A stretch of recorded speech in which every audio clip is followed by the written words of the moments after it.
আজকে মাত্র ১ চামচ চিনিতেই বানাচ্ছি গাজরের হালুয়া।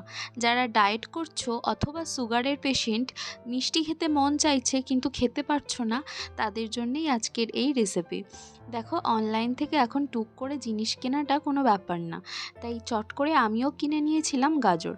আসলে আজকে আমার ছিল জন্মদিন, পায়েস খেতে একদম ইচ্ছে করছিল না, তাই ভাবলাম গাজরের হালুয়া করি। এই যে কালারের গাজরটা আমি কিনেছি না, অনেকেই বলবে যে কমলা গাজর ছেড়ে কেন লাল গাজর কিনেছো। আসলে সমস্যাটা কি হয়েছে, আমরা তো অনেক কিছু জানতে জানতে শিখি। তো এই যে গাজরটা আছে, এই গাজরটা না দিল্লির গাজর। এই গাজরটা স্পেশালি আমরা ব্যবহার করি শুধুমাত্র গাজরের হালুয়া অথবা গাজর দিয়ে কোনো মিষ্টি বানানোর জন্য। এই গাজরটার মধ্যে একটা ন্যাচারাল সুইট রয়েছে, যেটা কমলা গাজরে থাকে না। সেই জন্য এই গাজর দিয়ে ওই গাজরের হালুয়া বানানোর জন্য এক্সট্রা বেশি চিনির খরচা হয় না। তো গাজরগুলোকে আমি ভালো করে গ্রেট করে নিয়েছি, আর এখানে আমুলের দুধ নিয়ে নিয়েছি, মানে আমুলের কাউ মিল্ক নিয়ে নিয়েছি।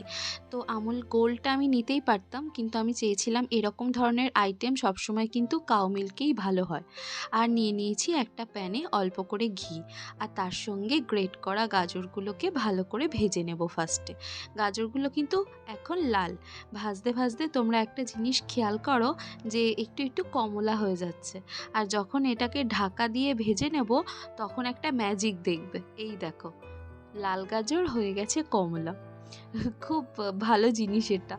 তো যাই হোক, এটাকে ভালো করে ভেজে নেওয়ার পর আমি ওদিকে দুধ জাল দিতে বসিয়ে দিয়েছিলাম। সেই দুধ থেকে অল্প করে ১ কাপ দুধ আমি এর মধ্যে মিশিয়ে দুধ দিয়ে ভালো করে সিদ্ধ করে নেওয়ার জন্য নেড়েচেড়ে দেবো। তারপর আবার ঢাকা দিয়ে দিয়েছি যাতে ওতেই সিদ্ধ হয়ে যায়। আর এখানে যে ১ লিটার দুধটা আমি নিয়ে নিয়েছি, সেই দুধটা ভালো করে জাল দিয়ে নেব। আর এখানে দেখো, মাত্র এই ১ চামচ চিনি কিন্তু আমি দিয়েছিলাম পুরো গাজরের হালুয়াটা বানানোর জন্য। আর এখানে আমি গাজর নিয়ে নিয়েছিলাম ৫০০ গ্রাম মতো। ৫০০ গ্রাম গাজরের জন্য ২ প্যাকেট দুধ, মানে ১ লিটার দুধই সাফিসিয়েন্ট। তার সঙ্গে এই যে দুধটা অল্প করে তুলে নিয়েছি, তার সঙ্গে আমি ৩ চামচ মিশিয়ে নিচ্ছি আমুলের গুঁড়ো দুধ। এটা দিলে কি হয়, দুধটা অনেক বেশি ঘন হয়ে যায় তাড়াতাড়ি। ওদিকে কিন্তু দুধটা ভালোই জাল হওয়া শুরু করে দিয়েছে। আর এখন আমি কিছু এলাচ কুচি নিয়ে নেবো, মানে এলাচ নিয়ে নেবো। এলাচটাকে ভালো করে থেঁতো করে দেব, কারণ গাজরের মধ্যে না এলাচের ফ্লেভারটা মারাত্মক ভালো লাগে। তো এই এলাচটাকে ভালো করে থেঁতো করে নিয়ে গাজরের মধ্যে ছড়িয়ে দিয়েছি, যাতে এলাচের পুরো গন্ধটা গাজরের সঙ্গে মিশে যায়। আর এদিকে দুধটাও জাল দিতে দিতে অনেকটা কমে এসেছে। এখন যে দুধটা আমি গুলে রেখেছিলাম, ওই আমুলের গুঁড়ো দুধটা, সেটা মিশিয়ে দেবো, দিয়ে ভালো করে জাল দিতে থাকবো। আর আস্তে আস্তে কিন্তু এই দুধটা একদম ক্ষীরের মতন হয়ে যাবে। আমি চাইলেই কিন্তু বাইরের থেকে ক্ষীর কিনতে পারতাম, বাট এইভাবে ক্ষীর বানিয়ে গাজরের হালুয়াতে ব্যবহার করলে অনেক সুন্দর খেতে লাগে। আর এখানে আমার কাছে কিছু ড্রাই ফ্রুটস ছিল, সেই ড্রাই ফ্রুটসগুলোকে ভালো করে কুচি করে নিয়েছি। আমি হয়তো একটু বেশি ছোট কুচি করে ফেলেছি, তোমরা কিন্তু তোমাদের ইচ্ছে মতন সাইজের কুচি করে নিও। আর দুধটা দেখো একদম জাল দিতে দিতে ঘন হয়ে গেছে, ঘন হয়ে ক্ষীর হয়ে গেছে। এটা কিন্তু অনেকটাই ঘন হয়ে গেছে, আমি আর এটাকে জাল দেব না, তুলে নিচ্ছি। আর এই প্যানটাতে অল্প করে ঘি নিয়ে তার মধ্যে দিয়ে দিয়েছি ড্রাই ফ্রুটসগুলো। এবার ড্রাই ফ্রুটসগুলোকে ভালো করে ভেজে রেখে দেব। এখানে তোমরা ঘিয়ের বদলে রিফাইন্ড অয়েলও ব্যবহার করতে পারো, কিন্তু আমি ঘি ব্যবহার করেছি, কারণ গাজরের হালুয়ার সঙ্গে ঘিয়ের কম্বিনেশনটা অসাধারণ যায়। আর এই যে জাল করা ক্ষীরটা রয়েছে, এই ক্ষীরটাকে ভালো করে এবার গাজরের সাথে আমি মিশিয়ে নেব।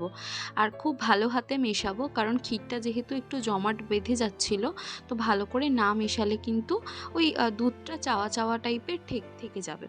তো আর ড্রাই ফ্রুটগুলোকেও এখন ভালো করে মিশিয়ে নেব। এই হালুয়াটা প্রায় শেষের দিকে, আমি কিন্তু এক্সট্রা আর কোনো রকমের চিনি ব্যবহার করিনি।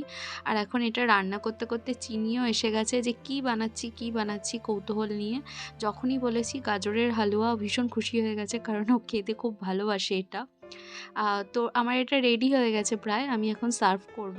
যেহেতু জন্মদিন বলে কথা, সেহেতু একটু ভালো করে তো সার্ভ করতেই হবে। তো তো এরকম সুন্দর করে আমি একটা বাটিতে গুছিয়ে নিয়েছি। আর ওপরে একটু চেরি ছিল আমার কাছে, চেরিটা দিয়ে দিয়েছি গার্নিশিংয়ের জন্য। তো ফার্স্টেই ওকে খাইয়ে দেখালাম যে কেমন হয়েছে। ও তো বলল খুবই ভালো হয়েছে। তো আমিও খেয়ে দেখলাম, হ্যাঁ খুব ভালো হয়েছে, খুব টেস্টি হয়েছে। আর চিনিটা যে ১ চামচ দিয়েছি, খেলে বোঝাই যাবে না যে ১ চামচ দিয়েছি, এত সুন্দর হয়েছে। টাটা।